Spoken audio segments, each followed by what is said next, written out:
All right, so we finished a little bit of a roller coaster week today on the upswing. Ultimately, finished the week right where we opened. So, as much of an up and down move and as much content that there was on TV to describe the up and down moves, ultimately we were about as flat as a pancake this week. About as flat as you could almost possibly be, literally within a point of where we opened up Monday morning. So not very much movement by the time all was said and done. But you remember, it was kind of an interesting pattern that we had going into the week in terms of, a risk-off move masked by how strong we've been in the Qs over the last 4 weeks. After all of that, this week offers up its own interesting patterns as we'll see in today's video. And then what should we expect going into next week, the next few weeks? Now are we going to get, is this bullishness going to maintain? Have we had enough of a correction? That's what I'm going to break down in today's video. Even if it was just limited to the Nasdaq, was that enough? We'll break that down in today's video. What we expect to see over the next few weeks, especially with a big earnings week next week, going into the end of a critical 6-month period and going into what is typically a not so good 6-month period, and what are our expectations for that? And then our trade idea of the day, looking at a stock that has had its own this extreme move and now not so much. So how do we trade that? So let's go ahead and get started. Today is Friday, April the 23rd, 2021. This is the Market Outlook from MarketScholars.com. My name is David Settle. All right, well, let's start off taking a look at the S&P 500 with the Market Forecast Indicator. You'll notice the update today is pretty much an up day, down day. Like, even if you count the first 2 days kind of as one, and then Wednesday reversing that, Thursday reversing, Friday it's just up, down, up, down, up, down. We ultimately close pretty much right where we opened. We opened at 41.79.80. We closed at 41.80.17, so just barely above that. The posture remains strongly bullish. The market sentiment line still above 80 and slightly rising. So the trends are still very strongly bullish. The near-term line, however, you notice not really going much of anywhere because we can't really get going anywhere. We're still kind of sideways.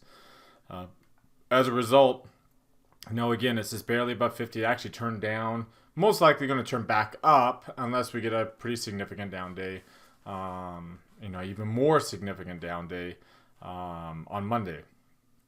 You can see that red line there. That red line is the 162% retracement of the COVID drop.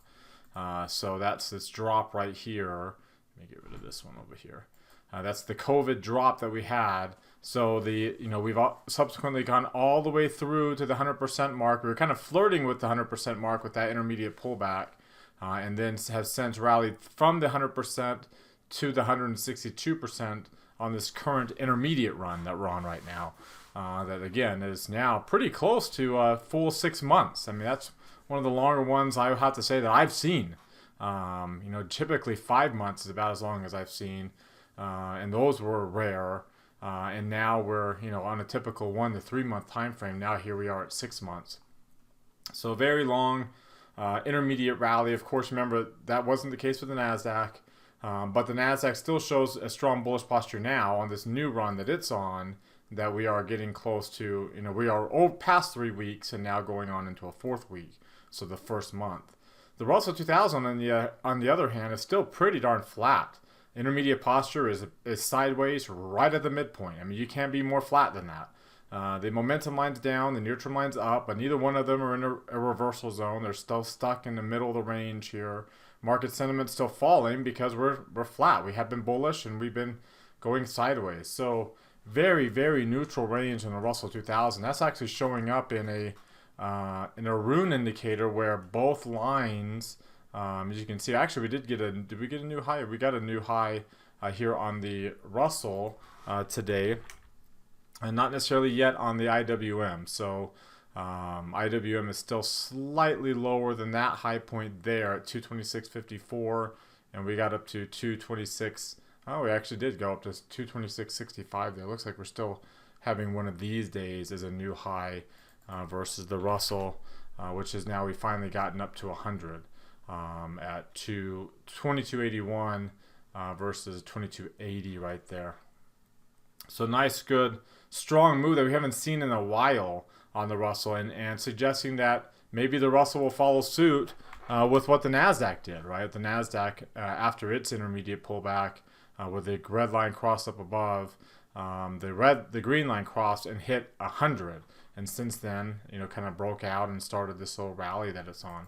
Of course, SPX, we're still at 100. So we got a new high today with today's high and still very strongly bullish. So, of course, that's a reflection of where the 4-week highs and lows are down at the bottom. If you take a look at the weekly chart for the market forecast on the S&P 500 here, again, the momentum line dropped because the range has dropped the last couple of weeks compared to what we had been seeing. But the near-term line is still strongly bullish. The intermediate line's at the 99th percentile. I mean, that's, again, you really can't get very much stronger than that. The NASDAQ 100 is not quite there, but at least it is back up into the 90th percentile after dropping below 80, something that the SPX you see did not do. And then the Russell 2000 has been gradually declining, but still is easily above 80, right? So, and the market sentiment line is above 82. So it kind of, again, just shows the strength of the trend. In fact, the Russell 2000 came really darn close to producing another overbought cluster with this time with market sentiment this week. So it kind of gives you an idea of what's going on there. Really quickly on the month, we got one more week left for the month. But if you take a look at the monthly candle, depending upon where we finish next week, we are setting up for another overbought cluster, this time significantly above the 30-week moving average there. So that's just something to keep an eye on, depending upon how strong next week. Remember, we get all the big, large cap tech names, or quite a few of them next week for earnings. So considering the trend that we're seeing, there's a very good chance that we will have another bullish week next week going in to the end of the month, going into the end of this 6-month period, the famous November to April 6-month period, where this go around, we're shooting for about we're shooting for about a 30% return if we have any kind of rally next week. All right, before we look at some other charts, I invite you to subscribe to our YouTube channel. Mouse over our icon right here in the bottom right corner of your screen. Hit the red subscribe button that pops out. There's also one down below the video if you're watching us on YouTube. That notifies you when our videos are posted, by email usually. Also, while you're down there, click that thumbs up icon. That tells us two things. Number one, you liked our video today, and number two, that you want us to do another video again Monday. That's kind of how we look at those thumbs ups. That we see, okay, these people that are clicking that want us to keep doing these videos. And of course, if you don't like our videos, you don't have to click on anything. But if you do, and you want to let us know, you can do it with one click. It's really easy, and we really appreciate those. It's a great way to give us feedback. Also, you can let us know in the comment section what you're thinking, what questions or comments do you have on anything I talked about in the video. Join our website at marketscholars.com. There's a link popping up there in the top right corner of your screen. Click on that link to subscribe to our site for free. You get access to our Market Outlook community, our forum, that specific forum in our community. You can be able to interact with other market scholars that watch these videos as well. Follow me on Twitter for more content in between the videos from day to day. There's my handle right there at DavidSettle42. And join our Market Outlook Facebook group that we've created. All right, if you're watching us on our blog, just check out some of the other links that are on this page, including our Market Outlook live video or review, where I review all the old trade ideas that we do in these Market Outlooks. I also put on today's trade already before the market closed. I do that at 3:30 Eastern time. You can get to it from here. Just click on this image, or you can come up here and click on live trade review. All of our paid subscribers get access to that, including our premium and our plus subscribers. Everybody gets access to all of our trading rooms too, and there's some of our upcoming trading rooms. Our Q&A sessions are only for our premium subscribers, as well as our premium tools and access to our class content, our class specific content, and our forums. So keep that in mind there. But everybody else has access to all the trading rooms, and that's next week's class is starting up right there.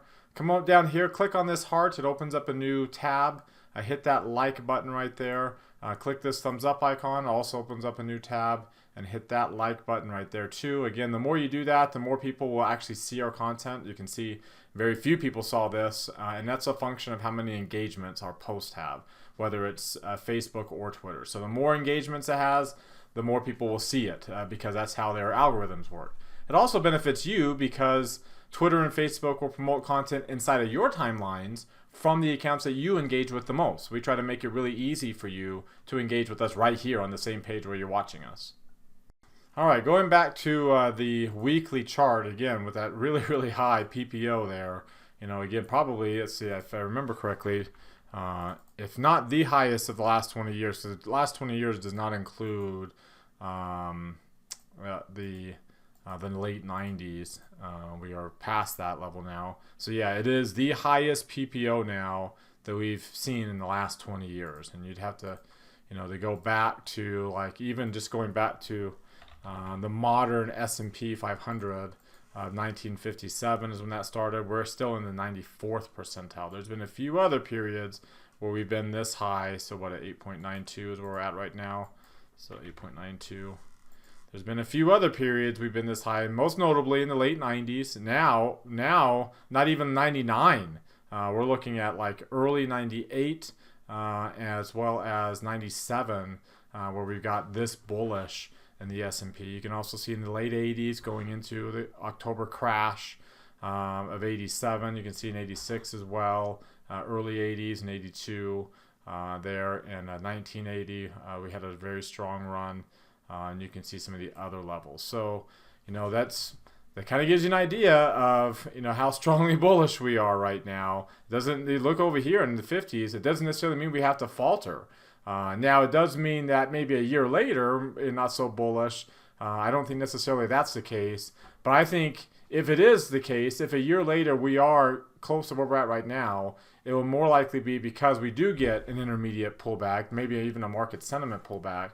And then we rally into the end of the year, into the beginning of next year, and so on, back to the levels, if not higher. So that's, again, you look at a lot of examples here of when we were this strongly bullish, and kind of see what happened afterwards of where we're at least, or when we were more strongly bullish than where we're at right now.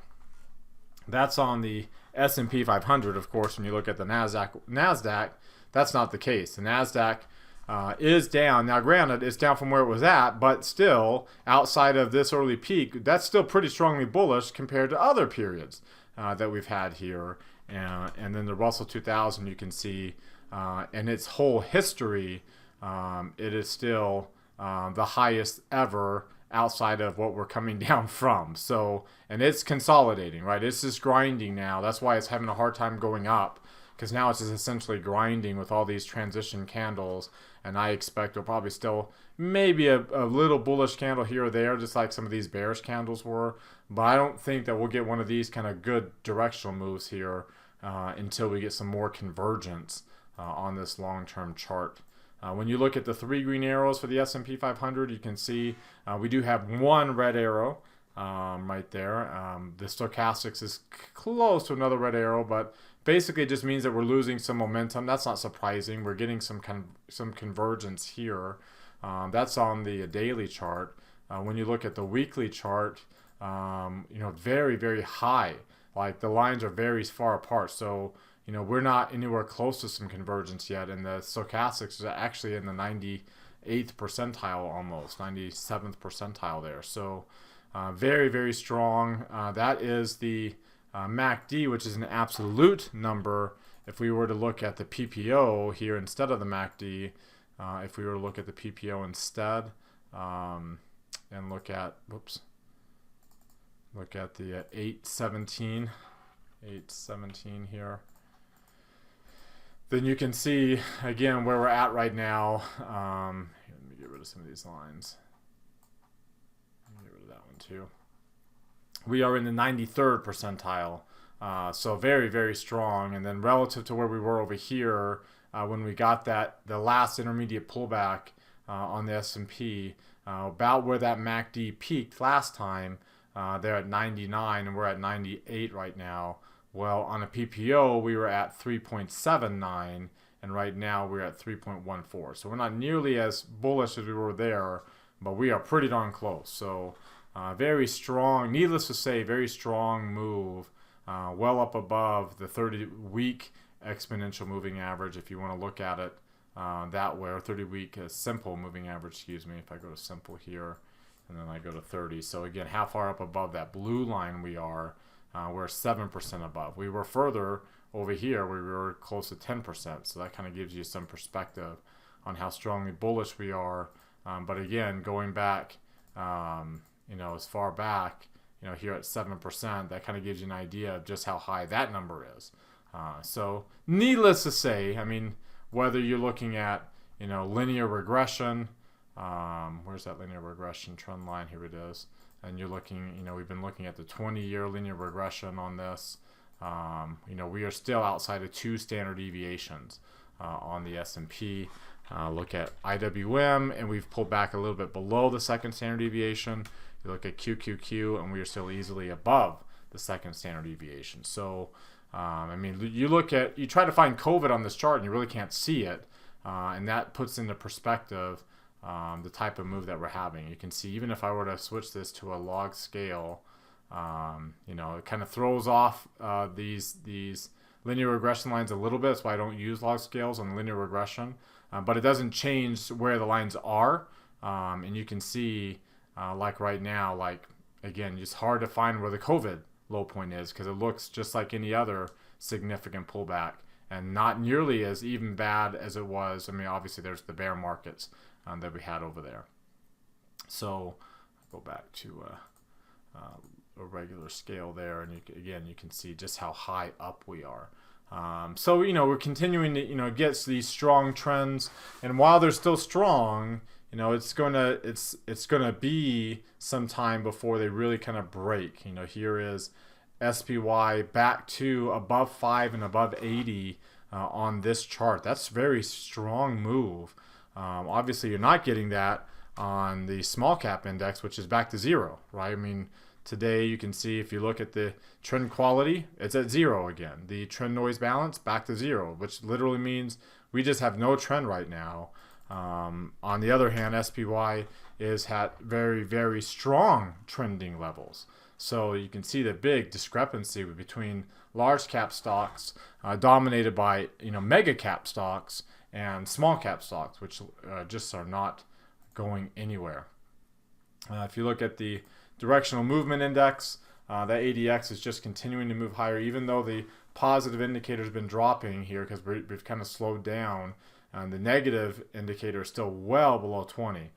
So until this breaks back up to at least above 20, you don't have to worry too much about, obviously pullbacks. That's when you start to worry about it, when it gets up above 20. As you can see, it was for this entire time that we had that period of volatility. You see the same thing on the Qs. Where Qs, it didn't really stay below 20 for very long because it was it's a lot more volatile. But you can see how once it got above 25 for the Qs, that's when you start looking at the pullbacks there. And then, of course, looking at IWM. IWM has been above 25 and above. See, when it's below 20, you're bullish.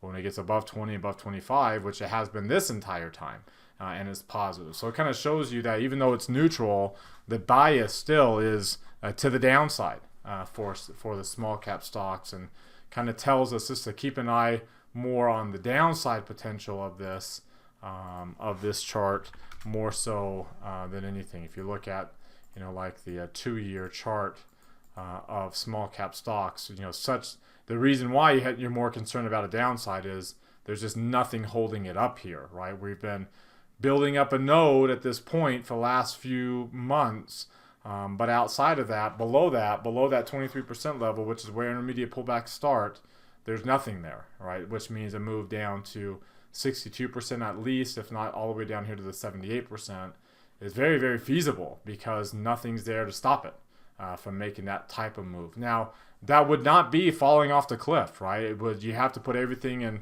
context. It would just be a 50% drop of what we had gained. So you have to just really remember the outstanding gains we had off of that March low point, and then you realize, okay, well, obviously it would go back to pre-COVID highs, but a lot of these post-election gains pretty much have come from once we passed those pre-COVID highs, and then you would set yourself up with more volume in this area for a better bounce back up to the upside where it would be a lot more solid. See, this move to the upside was just so far, so fast that it didn't build up a good base. Next time I expect, depending upon however far we end up falling on whenever we do get a pullback, however far we end up falling, the next time we get back up, it won't be so far so fast. It will be more gradual and build up more volume that can sustain the rally and not leave it susceptible like we are right now. Now let's take a look at the intraday chart here, right here. And again, the new high that we got at the very end of the week. So very bullish from that perspective. That the high is on the last day of the 4-week cycle. The low is on the first day of the 4-week cycle. You really can't have a more bullish rune pattern than that, right? We're at 100 on the green line. We're at 0 on the red line. That is pretty bullish, right? It's, you know, you start to kind of weaken a little bit as that green line starts to falter, and the red line moves up, and we're just not, you know, we're to the point, you know, the more we kind of stay in this 100 and 0 range, the more we can stay up. Now, granted, we're very mature, so keep that in mind. And then when you look at it from a, here, let's go from a weekly chart, a weekly candle, and let's actually do it on a, let's go to a 13-week. So we'll look at a quarterly basis here. So here's our highs and lows of the quarter on a weekly basis. And you can see, again, the high is at 100 and the low is at 0. So the lowest point of the quarter, of this past quarter, is at the first week of the quarter. And the high is this week. So that's, again, we don't start to see some softening until one of those two things gives. And that's usually the green line, because we stop getting new highs.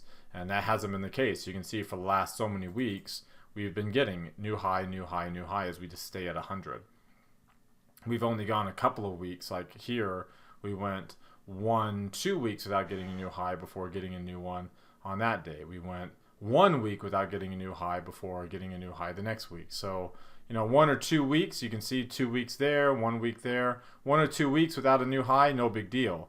But once you start getting more than that, then that means you're on a pullback, right? That's when you start to get a little too much softening and too much weakness there.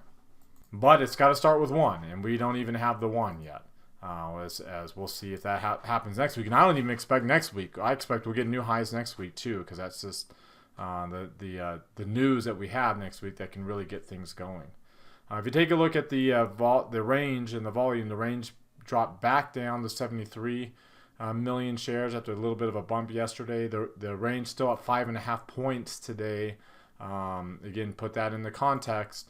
5.5 points is still up above here. It's right in there. So it's bringing that line up. That's not bullish. So if we're going to continue to push up next week, you want it to be grinding. The volume did push back down, is leading this back lower. But that range stays strong. That's not going to be a rally that keeps it that strong. Right, it's going to be more of a falter, and you can see the price moves. We're okay if the downward moves look like this. We're not okay if we get a downward move that looks like that. That's when we're like, okay, things are starting to hit the fan a little bit. But as long as we get these kind of downward moves, that's okay, because we oscillate between bullish moves and bearish moves. That's the nature, right? Bullish, bearish, bullish, bearish, bullish, bearish. When you're bullish, it's not always bullish. It's not always bearish. Even when you're in an intermediate pullback, it's not always bearish. There are plenty of up days. As we talked about before, our biggest up days occur during intermediate pullbacks. But even when you're bullish, not every day is an up day. There's lots of down days in there too. They're just not significant. And we don't have significant gaps. That's when you start to worry. Significant downward moves, significant gaps, and we just aren't there yet. Even on the Qs, where we did get a pullback, you can see we did get a significant downturn. We did get a significant gap to the downside. So those things were telling us that the Nasdaq was in that situation, and we were actually pretty close on IWM. We did get some downward moves, but we never did get a big gap to the downside, not a significant gap. So you can see that we were pretty darn close to the Russell giving us that pullback, and just not quite. And as a result, the historical volatility has dropped back down, along with the implied volatility on the small cap index. Speaking of implied volatility, Again, we finished another week. This is the second consecutive week. This week, there's a Friday we finished at 80%. That Friday we finished at 80%. This Friday we finished pretty darn close to 80%. That Thursday we finished below 85. I mean, we're finishing at the lows of the week every single week. In fact, when you look at a weekly chart, you can see lots of filled in candles. But we are closing near the lows of the week just about every single week, and third straight week we've been closing essentially right at 80%, which is extremely low for volatility, and sets us up for. So don't be surprised if like next week with earnings and maybe the week after, we might still grind higher, but our volatility might start picking up as we do so. There might be some up and down days that are starting to get a little bit bigger, but not crazy enough to where we start to drop. We still might actually rise, but as we rise, if volatility starts to rise and we start finishing some weeks around 90%, that's when you start to concern yourself with the type of move that will get us up to 105, right? So back here in September, and then some of these other intermediate pullbacks that we had, say back in 2019, where we got closer to the 105% mark on a weekly basis. If you look at it on a daily basis here, you can see what I'm kind of talking about. When you had these little pullbacks that got us up a little bit higher, and then eventually over here you can see that we didn't go straight from 80% to 105%. We went up to 90, we went up to 95, and then we went from 90 to 105 instead of going from 80 to 105. So right now at 80, that just tells us we're extremely low, but it doesn't say an intermediate pullback will start tomorrow or Monday or next week. But don't be surprised if we don't start gradually moving slowly higher over the next week or two as the S&P continues to move higher. All right, so to summarize our technical outlook, obviously we're still strongly bullish, and we're extremely bullish, and we're very mature in the trends. There might be a pickup in volatility. There might be some more up and down moves like we saw this week over the next few weeks, but I still think the moves will be to the upside. And maybe on the Russell, will be maybe to the downside because there is a slight bearish bias in the Russell. But for these large cap names, I still expect maybe a move to the upside as we start to grind and volatility picks up before we finally get the type of move we've been expecting. And it might be another month for all we know. But we are getting to about 6 months on this intermediate run. And once you get to 3, it's pretty long. It's pretty mature once you get to 3, and we're going to be doubling that here pretty soon. So it kind of puts into context, just how long we've been bullish, especially with the near-term line not able to get up above 80 here on this week, on the up and down moves we had this week. It kind of shows us that it's not going to be nice and clean to the upside. Potentially over the next few weeks. I still think it will be to the upside, but I don't think it will be as clean. It might be a little bit more choppy. That might be a little unsettling for people, but it won't be that big of a deal. Not until eventually we break that 23% retracement. That's when noise turns into retracement. And that's where we could be for an extended period of time, multiple months. I said in my class today, we're going on this November to April timeframe of a 30% return.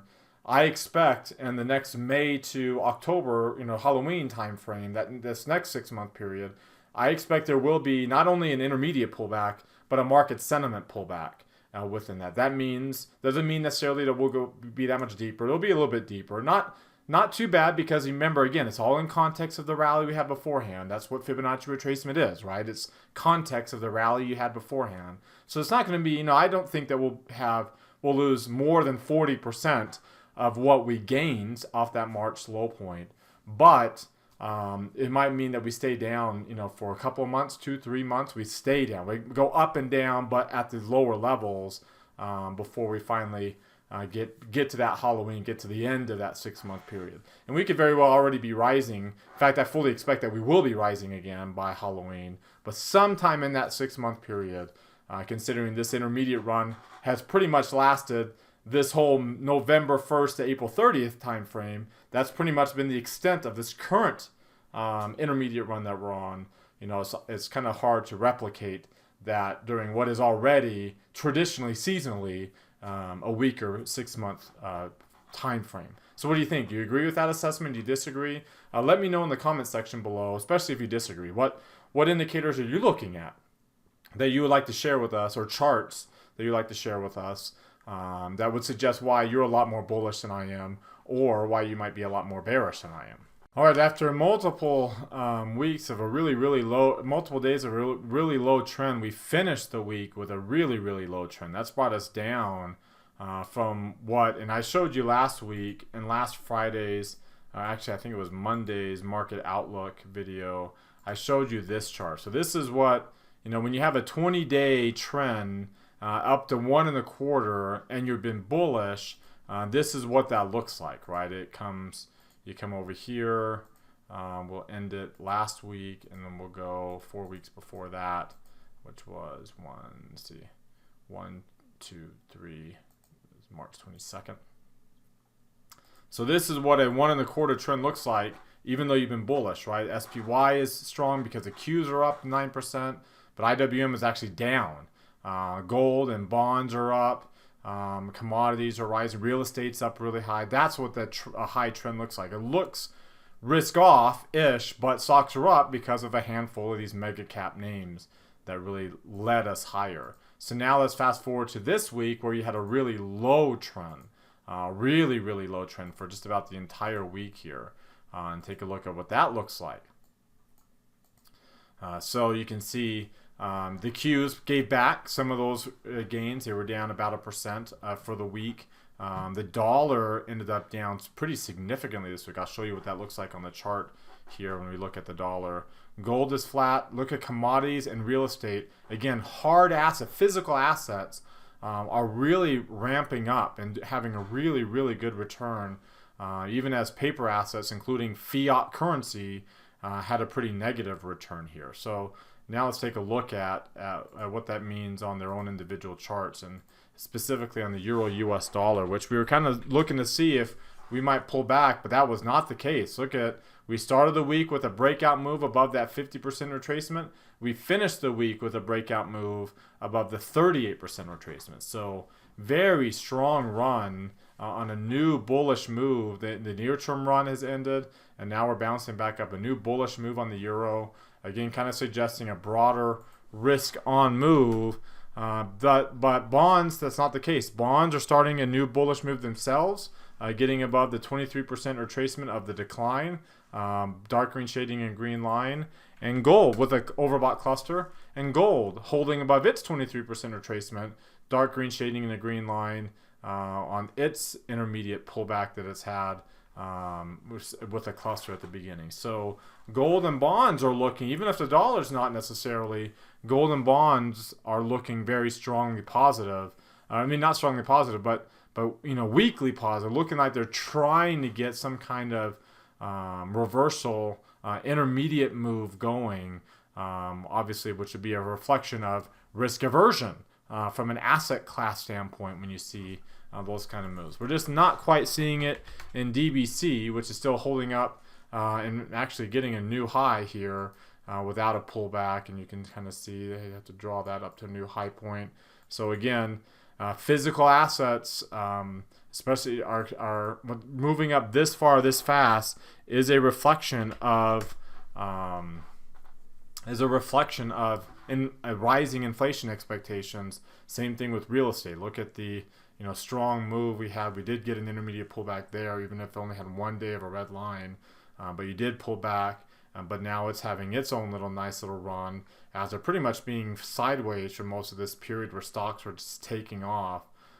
It's starting to move up higher. And when you take a look at it from a relative strength standpoint, you come over here to this chart, and we look at XL real estate relative to the rest of the S&P 500, and you can see, it's not extremely low. It's up higher. It's at a relative high compared to where it was back in this time frame. But since then, it is at a low point, and you can see how it's crossing. This is the zoomed in portion, crossing above 50 in the RSI, crossing above 0 on the MACD.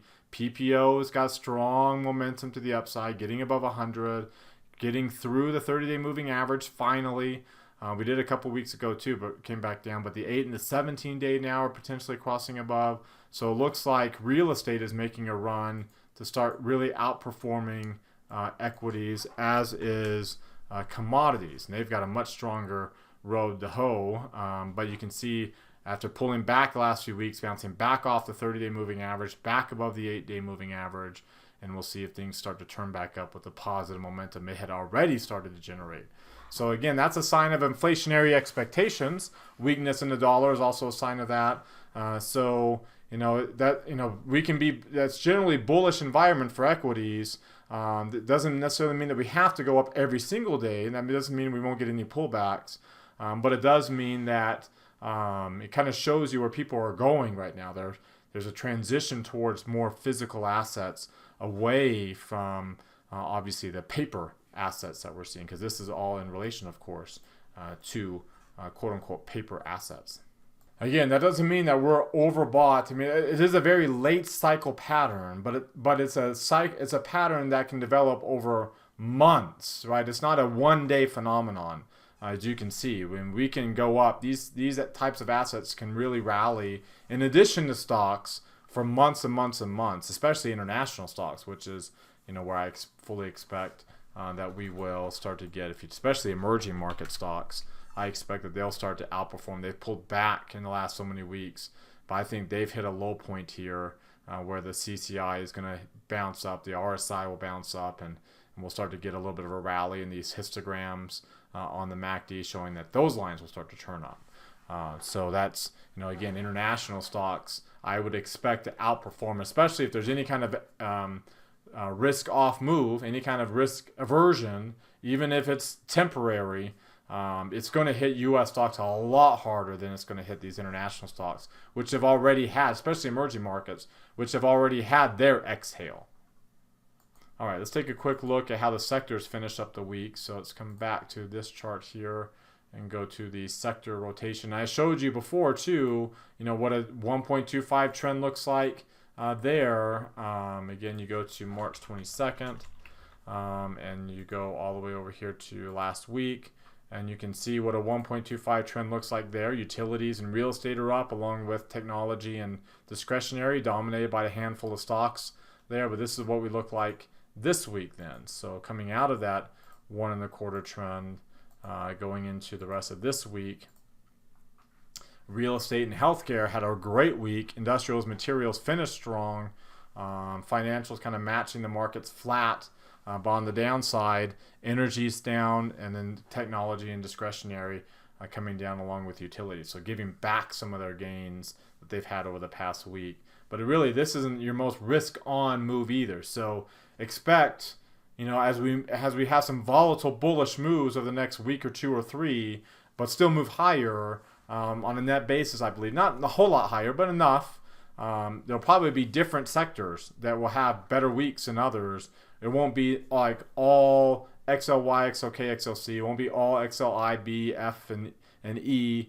It will just be kind of one here and there. And sometimes utilities will look good. Sometimes real estate, maybe energy will have a great week. And until we finally get more of a broader risk off type move going in. So again, you look at the 12 grid for this and put them all on the same chart.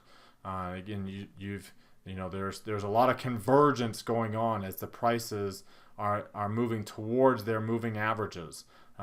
So again, still bullish, still dark green shading green line across the board except for XLC and XLE, but convergences where we are moving towards these moving averages instead of moving away from the moving average.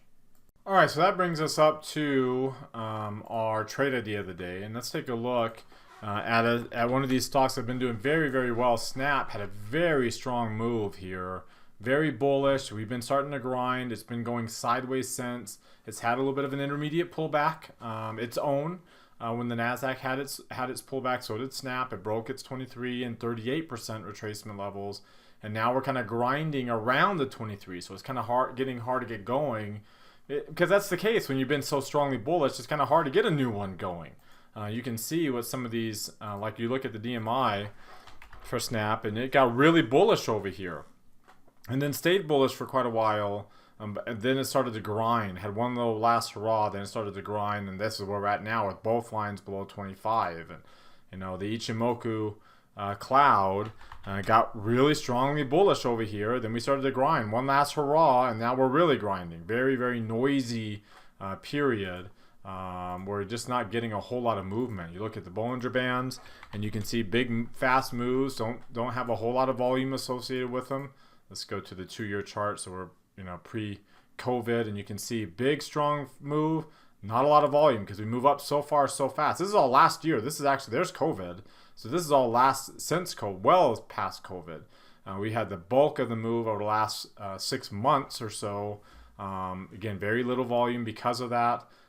Leads us to grind and build more volume in this area as we kind of go sideways with a really high bandwidth that is starting to work its way down now as we kind of stay flat. And so you can see, we see it here as well where you have, the lines are converged. But if you look at the weekly lines for the MACD and the stochastic, or these moving averages, you see how we had a big move, the MACD gets really high, we got a big divergence, now we're getting convergence where the lines kind of come all on top of each other. That's the type of move where I like to look for these iron condors type plays. I don't have to worry about an earnings announcement now because we're through the earnings. So I can go to the 20 deltas. This was actually at a 20 delta when I got into it, but I sold the 68, bought the 72. Again, this was at the 20 delta when I got into it earlier as well, selling the 54, buying the 50. I don't normally go 4 strikes away, but because that's all I had, it was either 1 or 4 on the downside. That's why I went 4 strikes on the puts, and then I just made it equal. I could have done anything over here on the upside, but I went equal distant, so I went 4 strikes away there.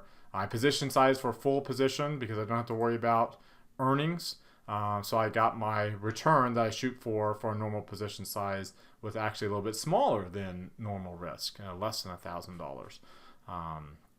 And again, you can see where my break evens are. They're right here. So as long as we kind of stay in this little range that we've been in, a little bit inside the high and a little bit inside the low, but if we stay in the range that we've been trading in the last couple of expiration cycles, then that's how we make our money in this trade. And you can see there are a size between 50 and 40 and 60. The CCI is between 100 negative 100. That's what we like to see. There might be brief periods of ups and downs, as there generally is, but as long as we ultimately finish in the middle, like we've done here, despite the ups and the downs, that's kind of what we look for.